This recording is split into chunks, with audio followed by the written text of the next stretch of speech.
students, let me give you some important tips related to TX UK exam to be held in June 2024. As we all know that this time round Finance Act 23 is going to be applied, so any material, any resource related to previous Finance Act should not be used.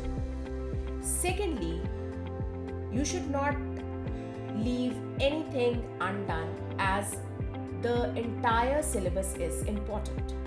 But much stress has to be given to the ways income from various sources are calculated for income tax computation purposes, the ways reliefs are calculated as far as capital gains tax calculation is concerned, the implications related to lifetime transfers as well as death estate computation for inheritance tax implication is concerned.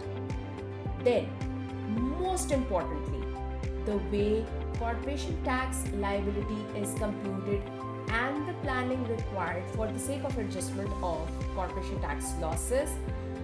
And last but not the least, the way VAT liability is computed as well as the implications related to the penalties one has to pay if either the VAT return is filed late or the payment is done late.